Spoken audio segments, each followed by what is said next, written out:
सनातन शास्त्र या पॉडकास्टमध्ये सर्व ऐकणाऱ्यांचं खूप खूप स्वागत आहे. आज आपण एका अशा विषयावर एक खूपच वेगळ्या आणि विचार करायला लावणाऱ्या विषयावर बोलणार आहोत. हो, नक्कीच. पण त्याआधी ना एक साधा विचार करूया. आजच्या जगात जिथे आपण राहतो तिथे पासपोर्ट, आधार किंवा अगदी साध्या ब्राउझरमधले कुकीज शिवाय कुकीज आणि डिजिटल ट्रॅकिंग शिवाय आपण एक पाऊलही टाकू शकत नाही. अगदी बरोबर. खिशातला स्मार्टफोन सतत आपलं लोकेशन ट्रॅक करत असतो. हं, प्रत्येक आर्थिक व्यवहाराची कुठेतरी सर्व्हरवर नोंद ठेवली जाते. म्हणजे एका देशातून दुसऱ्या देशात जाताना स्वतःची ओळख सिद्ध करण्यासाठी केवढी मोठी कागदपत्रांची रांग असते. हो ना, अगदी. थोडक्यात सांगायचं तर आपली आजची ही आधुनिक मानवी संस्कृती एका प्रकारच्या सर्व्हेलन्स म्हणजे पाळत ठेवणाऱ्या व्यवस्थेवरच उभी आहे. नक्कीच.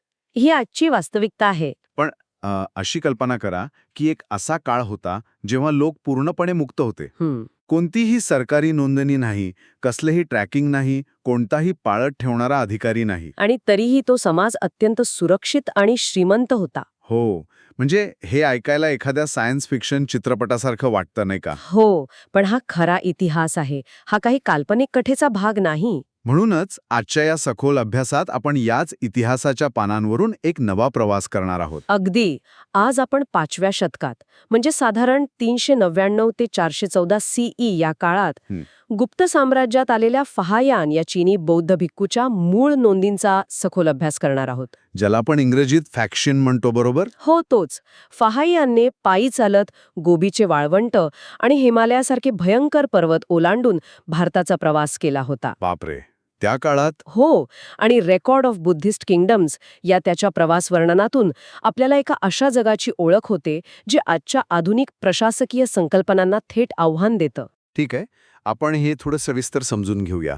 आजचा आपला मुख्य उद्देश हाच आहे की फाहियानच्या नजरेतून सनातन धर्म आणि तत्कालीन भारताचं जे सेक्रेट फ्रीडम म्हणजे पवित्र स्वातंत्र्य होतं ते समजून घेणं. अगदी बरोबर. कारण फाहियान जेव्हा भारतात आला तेव्हा तो एका अत्यंत कडक नियमांच्या आणि आणि हुकुमशाहीच्या देशातून आला होता.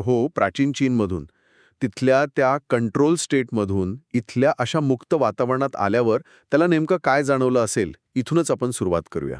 यातली सर्वात रंजक गोष्ट म्हणजे फाहियानला बसलेला हा एक प्रकारचा कल्चर शॉक इन रिव्हर्स होता. अच्छा, कल्चर शॉक इन रिव्हर्स म्हणजे कसं? म्हणजे बघा, साधारणपणे आपण जेव्हा एखाद्या प्रगत देशात जातो तेव्हा तिथले अत्यंत कडक नियम आणि शिस्त पाहून आपल्याला धक्का बसतो. हो, बरोबर आहे. आपण म्हणतो की बापरे, इथे किती कडक नियम आहेत. पण फाहियानला वेगळाच धक्का बसला.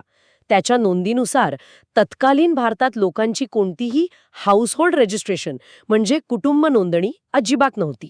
एक सेकंड, अजिबात नोंदणी नव्हती? अजिबात नाही.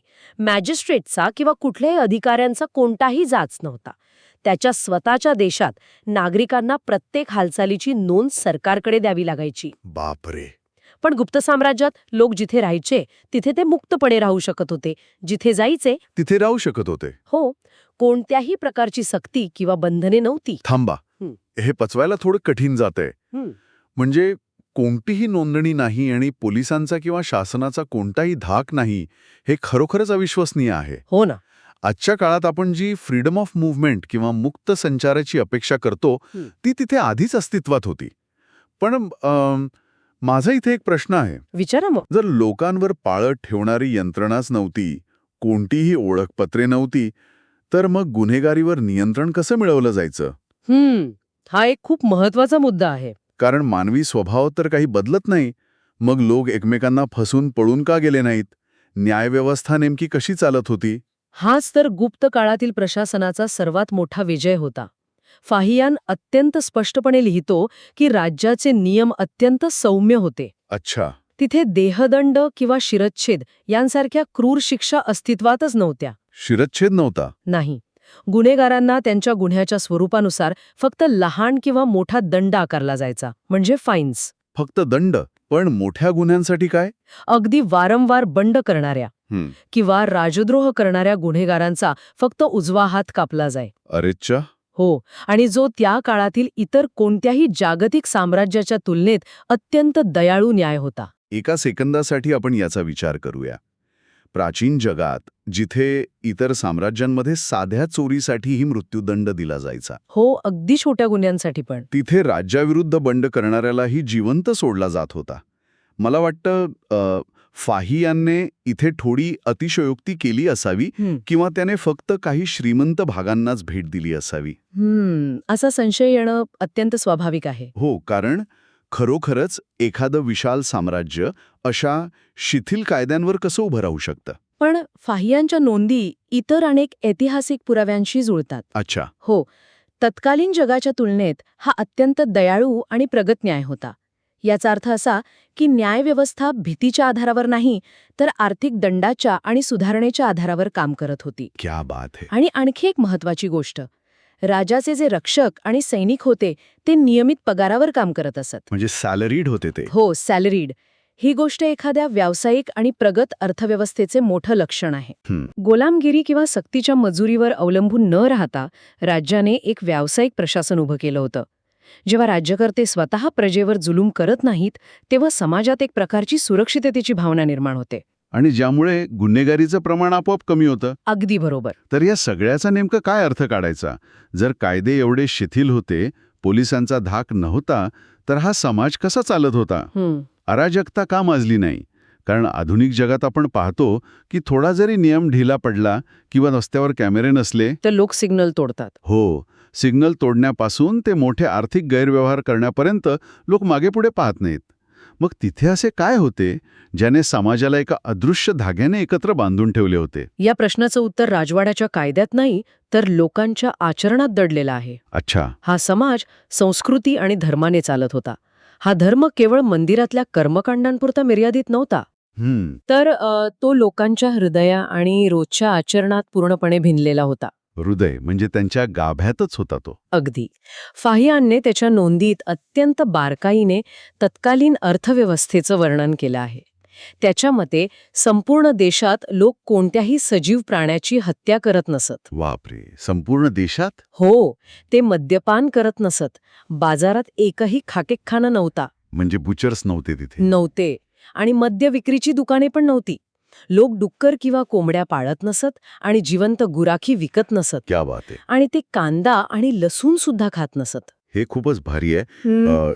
म्हणजे अहिंसा हे केवळ एखादं तात्विक प्रवचन किंवा ग्रंथात लिहिलेलं वाक्य नव्हतं. अजिबात नाही. तर ती एक इकॉनॉमिक रियालिटी म्हणजे एक जिवंत आर्थिक वास्तविकता होती. अगदी बरोबर. आजच्या जगात आपण व्हिगनिझम, एथिकल कन्झ्युमरिझम किंवा ESG म्हणजे एन्व्हायरमेंटल, सोशल अँड गव्हर्नन्स मॉडेल्सबद्दल खूप चर्चा करतो. हो, आजकाल कॉर्पोरेट जगात हा खूप मोठा विषय आहे. प्राण्यांना क्रूरतेपासून वाचवण्यासाठी जगभर कायदे करण्याची, कंपन्यांवर निर्बंध आणण्याची मागणी केली जाते. पण गुप्त काळात हे कोणतेही कायदे न करता केवळ लोकांच्या जीवनशैलीचा तो एक नैसर्गिक भाग बनला होता. हे अविश्वसनीय आहे. पण जर खाटीकखाने नव्हते तर मग अर्थव्यवस्था कशी चालत होती? लोकांचे व्यवसाय कशावर आधारित होते? जर आपण हे मोठ्या संदर्भाशी जोडून पाहिलं तर आपल्या लक्षात येईल की ही संस्कृतीच खऱ्या अर्थाने कायद्याचं काम करत होती.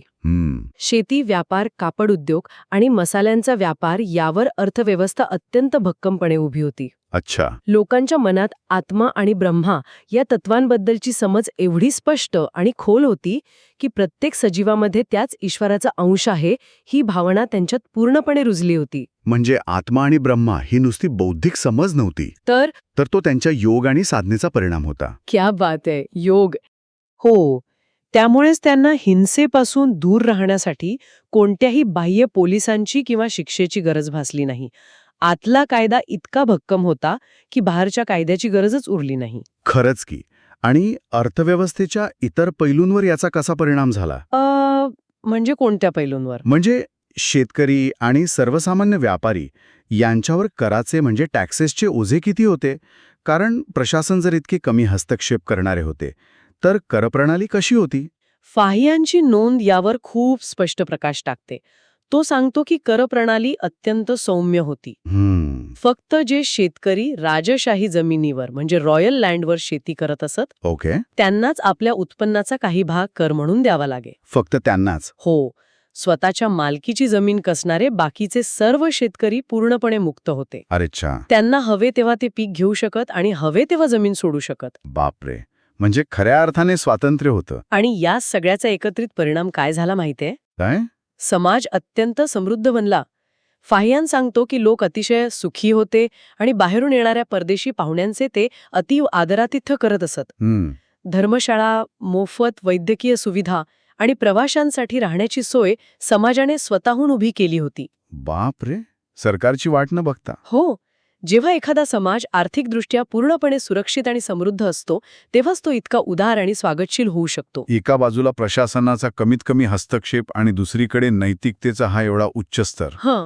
पण इथे मला थोडं थांबावंसं वाटतं. का बरं? कोणताही समाज पूर्णपणे परिपूर्ण किंवा युटोपिया असू शकत नाही. हो, ते तर आहेच. मानवी वसाहतींमध्ये काही ना काही त्रुटी असतातच. फाहियाननी याबद्दल काही लिहिलंय का, की त्याने केवळ एका परदेशी पाहुण्याला दिसणाऱ्या चांगल्याच गोष्टींची नोंद केली आणि बाकीचं वास्तव लपवलं? यामुळे एक महत्वाचा प्रश्न उभा राहतो आणि फाहियान एक अत्यंत विश्वासार्ह इतिहासकार का मानला जातो याचं उत्तरही यातच दडलेलं आहे. अच्छा. हो, त्याने केवळ आदर्श जगाचं चित्र उभे केले नाही, तर समाजातील एका अंधाऱ्या वास्तवाचीही अत्यंत प्रामाणिकपणे नोंद केली आहे. काय होतं ते वास्तव? त्याने चांडाळ समाजाची नोंद केली आहे आणि हे इतिहासातील एक कटू सत्य आहे. अच्छा, चांडाळ समाज. हो, हा तोच समाज होता ना ज्यांना त्या काळात मुख्य प्रवाहातून वेगळे ठेवले गेले होते? हो, अगदी तेच. फाहियान त्यांच्याबद्दल नक्की काय सांगतो? फाहियानच्या नोंदीनुसार तत्कालीन समाजव्यवस्थेत चांडाळ हा एकमेव समाज असा होता जो शिकारी आणि मांसाहारी होता. बाकीचा समाज पूर्णपणे शाकाहारी आणि अहिंसक असल्यामुळे त्यांनी या समाजाला शहराच्या बाहेर राहायला लावले होते. म्हणजे वेगळं ठेवलं होतं? हो, आणि जेव्हा ते शहरात किंवा बाजारात येत असत तेव्हा स्वतःची उपस्थिती दर्शवण्यासाठी ते लाकडाचा तुकडा वाजवत असत. लाकडाचा तुकडा? हो, तो आवाज ऐकून इतर लोक त्यांच्यापासून लांब राहू शकत असत आणि त्यांच्याशी संपर्क टाळत असत. अरे रे. थोडक्यात सांगायचं तर हा एक प्रकारचा सामाजिक बहिष्कार किंवा सेग्रिगेशन होते. हे ऐकायला खरंच खूप अस्वस्थ करणारे आहे. हो ना. एका बाजूला संपूर्ण देशात अहिंसा आणि आदरातिथ्याची संस्कृती आहे आणि दुसऱ्या बाजूला माणसांनीच माणसांना इतके वेगळे आणि अस्पृश्य ठरवले आहे. फाहियांनी यावर काय प्रतिक्रिया दिली? त्याने या पद्धतीवर टीका चिरता? इथेच आपल्याला इतिहासाकडे पाहण्याचा एक वेगळा दृष्टिकोन मिळतो. फाहियांनी यावर कोणतीही आधुनिक नैतिक टीका किंवा समर्थन केलेलं नाही. अच्छा. त्याने हे केवळ त्या काळातील एक वास्तव म्हणून पूर्णपणे तटस्थपणे नोंदवले आहे. तटस्थपणे? हो, आणि एक अभ्यासक म्हणून आपल्यालाही याच तटस्थतेची गरज असते. ऐतिहासिक सत्य जसेच्या तसे स्वीकारणे हे खरे ज्ञान मिळवण्याच्या प्रक्रियेतील पहिले आणि सर्वात महत्वाचे पाऊल असते. ज्ञान मिळवण्याचं पहिलं पाऊल. तो ब्लॅक अँड व्हाईटमध्ये पाहू शकत नाही? अजिबात नाही. तो एका गुंतागुंतीच्या कॅनव्हाससारखा असतो. आणि इथेच ही गोष्ट खऱ्या अर्थाने रंजक होते, जेव्हा आपण या समाजाचा पाया कशावर उभा होता हे पाहतो. ही सगळी व्यवस्था, हे नियम, ही मानसिकता कुठून येत होती? हे राज्य चालवणारी मुख्य शक्ती कोणती होती? या समाजाचा पाया उभा होता अध्यात्माला दिलेल्या सर्वोच्च स्थानावर आणि एका अत्यंत पवित्र भूगोलावर. पवित्र भूगोल? हो, सेक्रेड जॉग्रफी. धर्म केवळ मंदिरात किंवा ग्रंथात बंदिस्त नव्हता, तर तो प्रत्यक्ष भूगोलात आणि मातीत मिसळला होता. अच्छा. फाहियान सांगतो की भगवान बुद्धांच्या आयुष्याशी जोडलेल्या प्रत्येक ठिकाणी, मग तिथे त्यांनी केस कापले असतील किंवा नखे कापली असतील, त्या प्रत्येक जागेवर टोप्स म्हणजे भव्य स्तूप उभारले होते. संपूर्ण जमीनच पवित्र मानली गेली होती. म्हणजे आजच्या जगात आपण ज्याला लँडमार्क म्हणतो. हो, अगदी तसंच. जसं की मोठे मॉल्स किंवा कमर्शियल इमारती, तसे ते त्यांच्या आध्यात्मिक लँडमार्क होते. बरोबर. तुम्ही जिथे जाल तिथे तुम्हाला एका उच्च तत्वाची आठवण करून देणाऱ्या खुणा होत्या. म्हणजे भूगोल आणि अध्यात्म एकमेकांत विणले गेले होते. अगदी तसंच. आणि या भूगोलातील अध्यात्माने समाजात एक वेगळीच एकता निर्माण केली होती. कशी काय? फाहियान एका विहाराचे वर्णन करतो जिथे तब्बल 1000 भिक्खू एकत्र राहत असत. 1000 भिक्खू एकाच ठिकाणी? हो, आणि विशेष म्हणजे यात महायान आणि हीनयान या दोन्ही वेगवेगळ्या परंपरांचे भिक्खू एकाच ठिकाणी अभ्यास करत. अरे चा.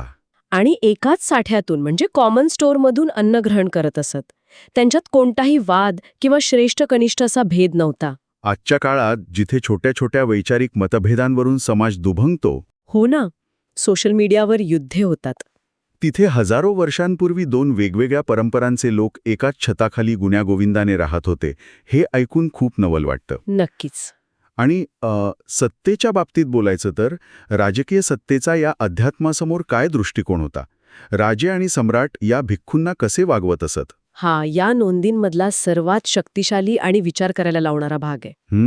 फायन लिहितो की शक्तिशाली राजे आणि त्यांचे मंत्री जेव्हा भिक्खूंना भेटायला येत तेव्हा ते आपले मुकुट काढून ठेवत असत. मुकुट काढून ठेवत. हो, रॉयल कॅप्स बाजूला ठेवत असत, राजेशाही अलंकार बाजूला ठेवत असत.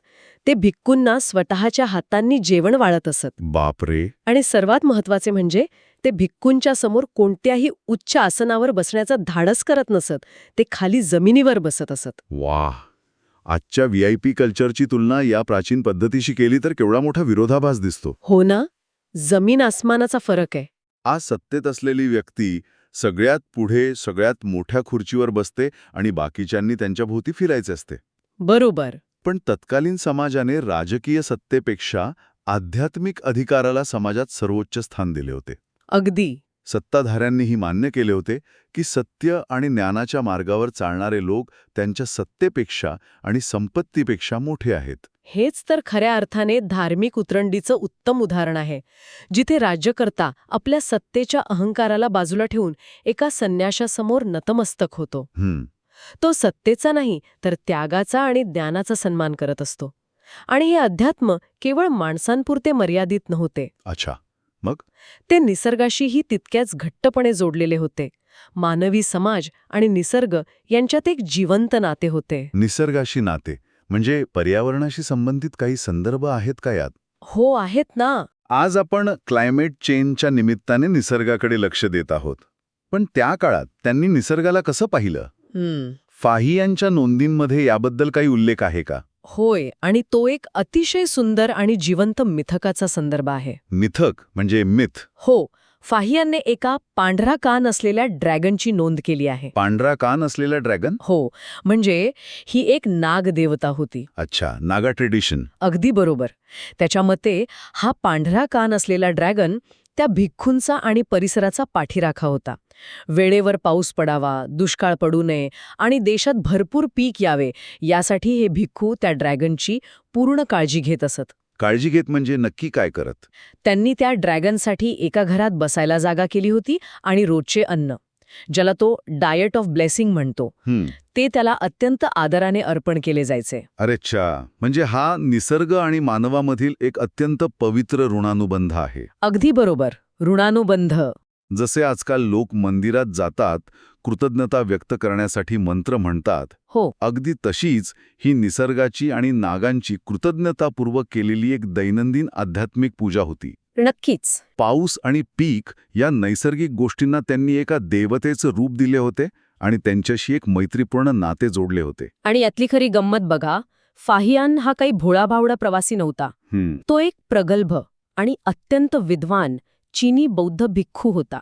तरीही तो निसर्ग देवतेच्या या उपासनेकडे कोणताही संशय न घेता, त्याला अंधश्रद्धा न मानता एका सुंदर कराराप्रमाणे पाहतो. कॉन्ट्रॅक्च्युअल रिलेशनशिप सारखं. हो, बौद्ध धर्म आणि स्थानिक निसर्ग पूजा यात त्याला कोणताही विरोधाभास वाटत नाही. हे दर्शवते की तत्कालीन समाज निसर्गावर विजय मिळवण्याचा किंवा निसर्गाला कंट्रोल करण्याचा प्रयत्न करत नव्हता, तर निसर्गासोबत एकरूप होऊन जगत होता. अगदी. हे खरोखरच विचार करायला लावणार आहे. आज आपण निसर्गाला फक्त एक रिसोर्स किंवा साधन मानतो. हो, जास्तीत जास्त फायदा कसा काढायचा हाच विचार करतो आपण. अगदी. पण त्यांनी निसर्गाला एक सजीव जोडीदार मानले होते, ज्याच्यासोबत आदराने राहायचे आहे. त्यांच्यात आणि निसर्गात एक प्रकारचा ऋणानुबंध होता, जो अत्यंत पवित्र मानला जात होता. नक्कीच. जर आपण या संपूर्ण सखोल अभ्यासाचा सारांश काढायचा ठरवला तर आपल्याला असे दिसेल की गुप्तकालीन भारत हा एक असा समाज होता जिथे राज्यकर्त्यांचा नागरिकांच्या जीवनात कमीत कमी हस्तक्षेप होता. हो, हे तर स्पष्टच दिसते. नागरिक खऱ्या अर्थाने मुक्त होते, अर्थव्यवस्थेत हिंसेला स्थान नव्हते, आणि हे सर्व कोणत्याही लिखित संविधानाशिवाय, पासपोर्टशिवाय किंवा पोलिसांच्या फौजीशिवाय साध्य झाले होते. कारण तिथे संस्कृती आणि आंतरिक धर्म प्रत्यक्ष कायद्याचे काम करत होते. अगदी बरोबर. तर या सगळ्यातून ऐकणाऱ्यांसाठी एक नवा आणि महत्त्वाचा विचार सोडून देण्याची वेळ आली आहे. आजच्या जगात सुरक्षिततेच्या नावाखाली आपण प्रत्येकावर लक्ष ठेवण्यासाठी कॅमेरे बसवतो, कायदे कडक करतो, डिजिटल ट्रॅकिंग वाढवतो. पण तरीही गुन्हेगारी आणि अशांतता थांबत नाही. हो ना.